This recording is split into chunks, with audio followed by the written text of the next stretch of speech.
Hey guys, this is Kara Arlene Bolton here. It is a little after 10 o'clock Friday night, and today I feel like talking about grief. About 3 weeks from now will be the 1 year anniversary of my grandma passing away, and I had a dream about her last night, and that we had a full-on conversation. And when I woke up, part of me was like, oh, that was neat, that was my grandma coming to visit me and say hi. But then part of me was like, oh, well, she's gone, she's not here. And so it kind of brought back a lot of stuff that I've been kind of dealing with all day.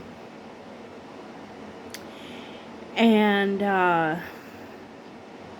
so I've been struggling. I call it my depression grief, where my depression will trigger when I'm dealing with grief. Now, to be fair, I have grieved my grandma a handful of times now, and not to say that other people don't grieve, but anyone who knows anything about dementia and Alzheimer's knows that you fully grieve someone several times before they actually pass away. And of course, you have that grief,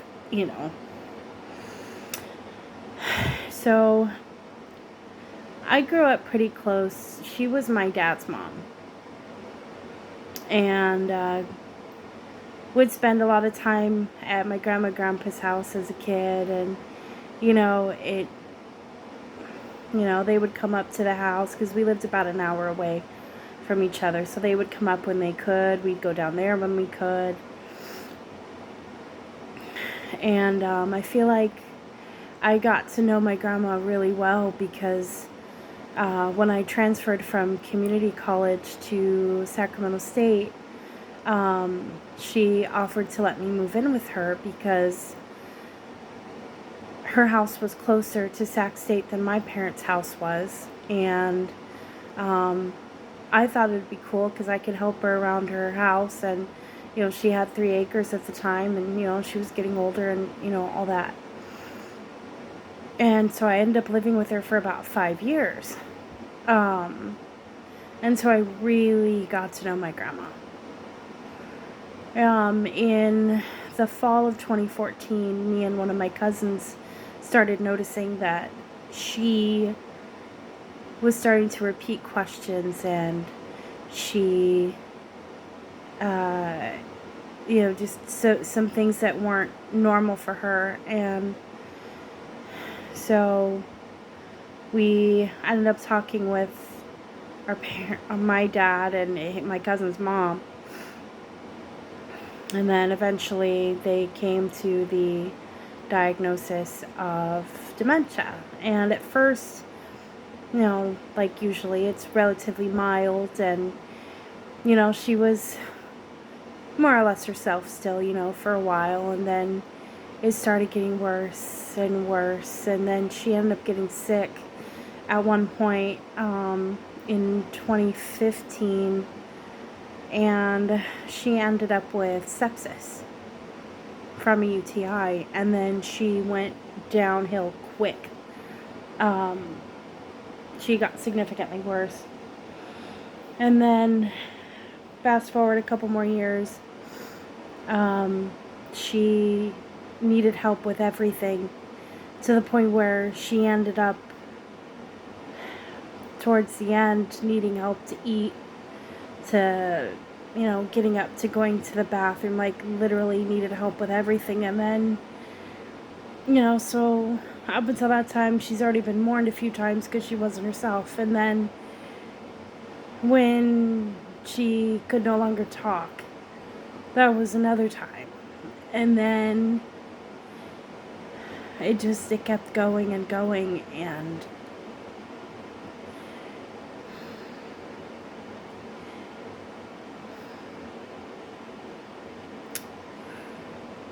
I heard it said, and I've changed my whole view on grief because of this. And I don't know who said it, I don't know where it came from. That grief is all of the love that you have that you can no longer give to someone else. You know, to the person that's passed away. And that makes a lot of sense. You know, I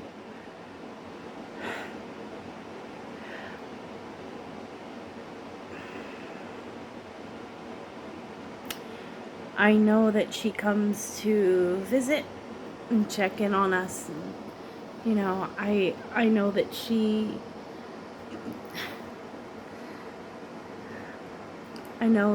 wants to make sure that we're all doing okay. I don't like to consider myself like a medium or anything like that. Although I do and can interact with spirits. And most of the time it's my family. But one thing that I'm grateful for is that she was reunited with Grandpa, because Grandpa had died back in 2006. They don't know if it was a heart attack or a stroke. He was only 69 at that time. And my grandma found him. And that haunted her for the rest of her life until she got dementia and could no longer remember that, which was also a blessing because it really messed with her. Because, you know, she knew what was going to happen to her with dementia because her mom had had it, and then her mom had had it before they really called it dementia, or Alzheimer's. So it does run in the family. But grief,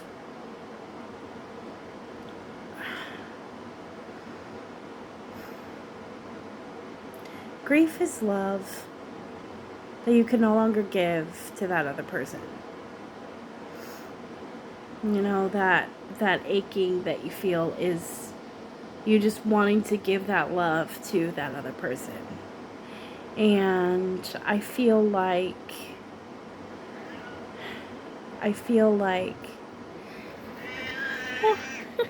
hi Colette, my sister's cat. Yeah, hi. She's coming to check on me. But anyway, so yeah, that's one thing that I've been struggling with, you know, the past few days. And then with the dream I had last night, I was really kind of in a low place today. Just all the memories flooding back, and it's okay. You know, I've always struggled figuring out how to deal with my emotions. You know, because when I was a kid, I was always told that, you know, you always want to have the good emotions, and you know, stay away from the bad ones. But see, bad ones are part of life too. And those are the ones that, if we try to hide from them and don't deal with them, that's when things can get us into trouble. You know, alcoholism runs on my mom's side of the family. So I've, you know, tried to deal with my emotions without having to run towards something, because I do know that personally I do have a addictive personality. And you know, I remember when I was little, sometimes we would go to meetings as little kids and just sit and listen. Like, okay, this is why you need to stay away from this, and why, you know, you need to, you know, not start drinking, at a young age and all that sort of thing. And I think that really helped. As rough as emotions are, they're a completely natural part of life. The good and the bad. God gave us emotions. And, as upbeat and cheerful as I try to be, some days are just rough.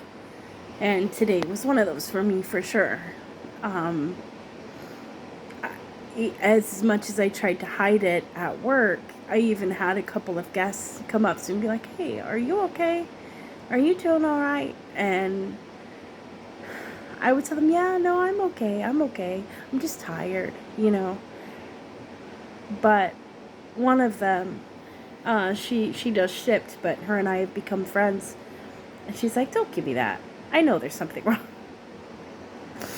And so I told her a little bit about how I was feeling today and everything, and she gave me a hug, and she's like, "It's gonna be okay. It's as much as it sucks, some of it's, just a part of life, and it just is what it is." I have my Christmas lights on my wall. I've put them there permanently. Something about Christmas lights for me, just, I don't know if it's the nostalgia or what it is, but they just kind of calm me down. I don't know. It's an anxiety, stress relief for me to just look at Christmas lights. Sometimes I even fall asleep with them on. But, yeah, so this is just your reminder to keep going. Life, as much as I try to, be kind and happy and,